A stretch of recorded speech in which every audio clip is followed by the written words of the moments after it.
she's gonna explain what it's like being with the African guy.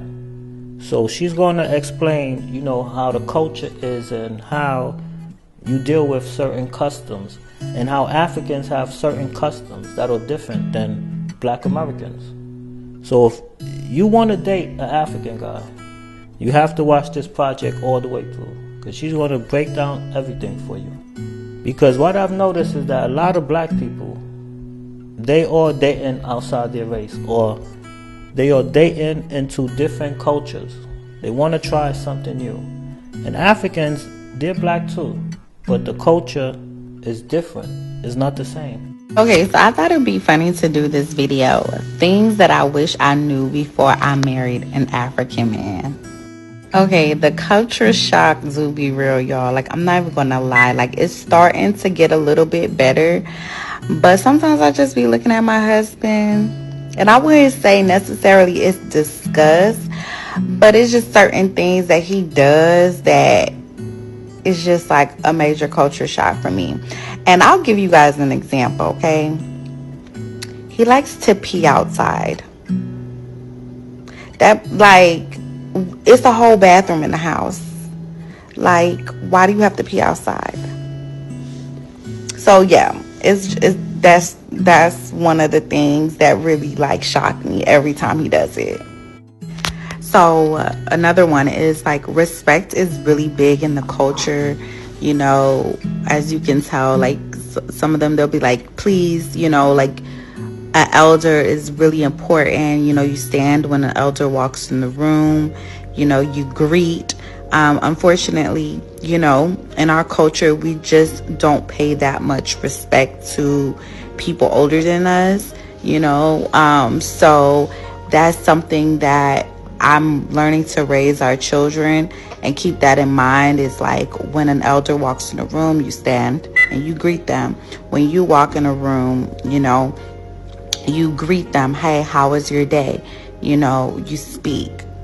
Because it's so funny, because like in our culture, sometimes we're taught not to even speak to adults, like we just stay in our places.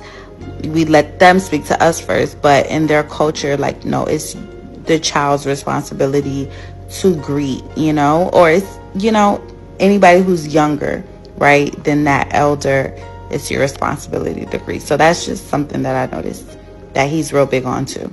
We all talk about this, the love, right? They love really, really hard. Now, I wouldn't say that they're really romantic. I kind of looked up with mine because he's like romantic for an African man, but his love language is very different. His love language might be filling up gas in my car, filling up my gas tank, or giving me money. That's my love language too. But I wouldn't say that he's like the like super duper lovey type, even though for me he is. So, but typically when I see other African women talk about their husbands, they don't really seem that romantic, and that's kind of sad. Okay, they take food very seriously. Like, it's not a joking matter. Don't play with an African man and his food. Cook it properly. Act like you care about what you're cooking. Take your time. Like, my husband's very particular, as y'all can tell, about what he eats. And it has to be tasty and spicy. Very, very spicy. This is another one that really I struggle with, is sometimes you feel like an outsider, right? My husband is like very popular in his community, and he gets 1,000,001 calls all day, and they're laughing and chale, speaking airway. And sometimes I do feel like an outsider, and it's because of the language barrier. Which, I'm really trying to do my best to pick up on the language. He really tries to teach me, but it just does not stick. But I'm just going to keep trying, and hopefully my son could teach me as well, because I know my son is going to learn the language. But yeah, that sometimes feels kind of like lonely. It's like I'll feel like an outsider, especially when he's around his family and friends in their speaking airway. And last thing I noticed is that like community is so powerful.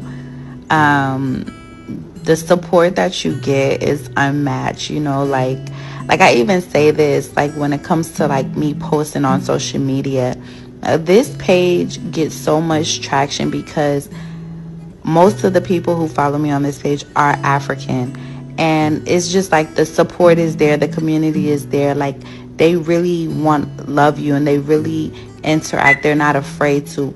When you get in like a Black American community, unfortunately you don't get that same love.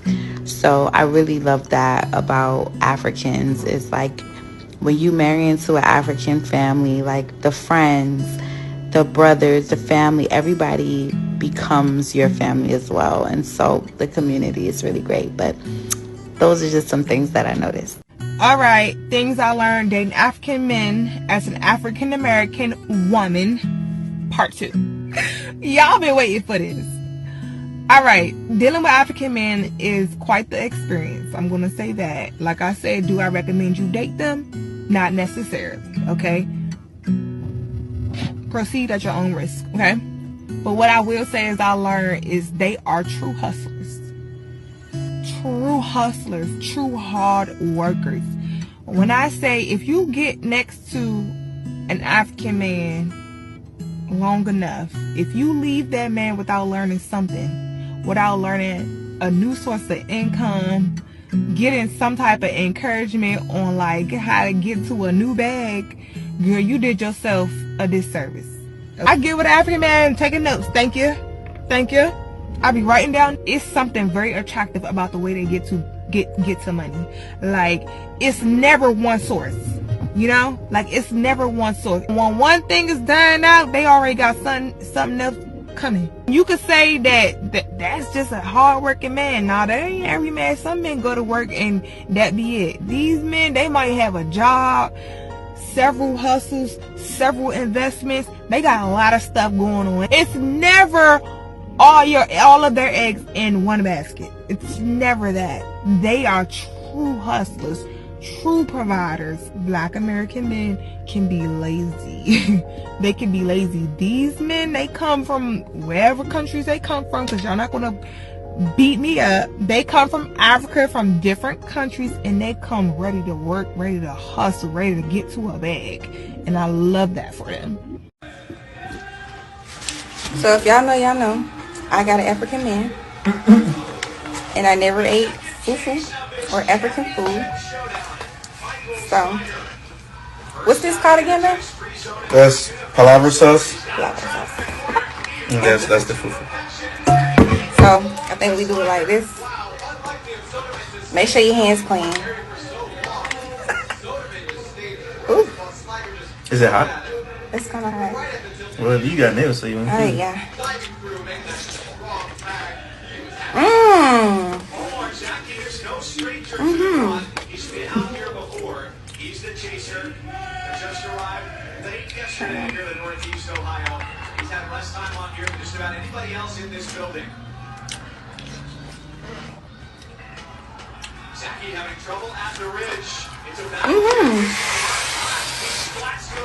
It got some meat in it. I don't know what kind. It look like chicken. It is.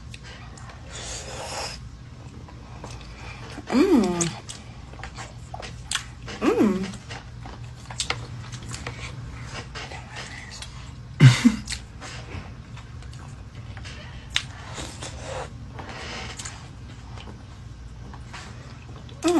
That's good.